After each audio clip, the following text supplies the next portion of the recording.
Undefeated teams going head-to-head and some great rivalry games as well. All part of the area's high school football schedule tonight. Brad Brown starts our coverage. 26 state championships between the two. Cathedral and Chatard have one of the best football rivalries in all of Indiana. The Trojans were able to come up with a much-needed score in the final minute of the first half. Carter St. John finding Thomas Coleman over the middle. Home team gets on the board with that touchdown before halftime. But Cathedral had scored the first 25 points in the game. They added 7 more in the third quarter. Senior QB Nathan McCahill, calling his own number, finds a seam and finds the end zone.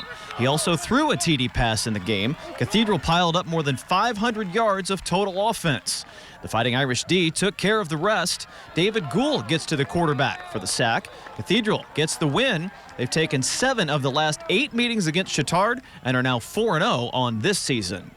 Number 3 versus number 4 in 6A, with Lawrence North hosting North Central. Mistakes proving costly for both teams in the opening quarter.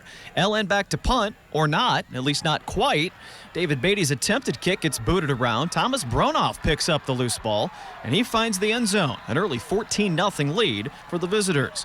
Wildcats would get one back a few minutes later. A bad snap on this punt. Peter Waterman has to fall on it, so LN getting great field position on the 20-yard line. They would cash it in for 6. Donovan McCauley finding Omar Cooper at the pylon. That's a touchdown for the Cats. But the Panthers able to come up with the win on the road. A pick in the end zone this time. It's Bronoff again. 27-21, North Central improves to 4-0 on the season. Dave Marin has more of our Week 4 action. Hamilton Southeastern hosting Fishers. The Royals getting the fans dancing. Or maybe it was just Rob Bass and Easy Rock.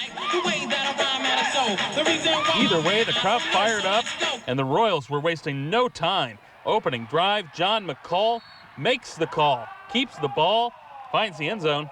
7-0 Hamilton Southeastern. Fishers would roar right back. Lucas Prewitt, the keeper, to tie the game at 7. Then late in the second, the Tigers with the block punt rolls out of the end zone for the safety, and Fishers would have the 9-7 lead. But that would be it, as Hamilton Southeastern would put up 14 points in the second half. They'd go on to win 21-9. Over to Mount Vernon, the Marauders hosting the New Pal Dragons. Opening drive of the second half, Garrett Slunkaker finds Tanner Cozell for the big gain. Next play, Slunkaker takes it in. Mount Vernon up 28-14. The Slunkaker to Cozell worked all night here for another big gain. That would set up that same connection for the touchdown here. 35-16. Fishers would have another chance to cut into that lead, but big defensive plays down the stretch, like this Jalen Thompson interception, would put a stop to that.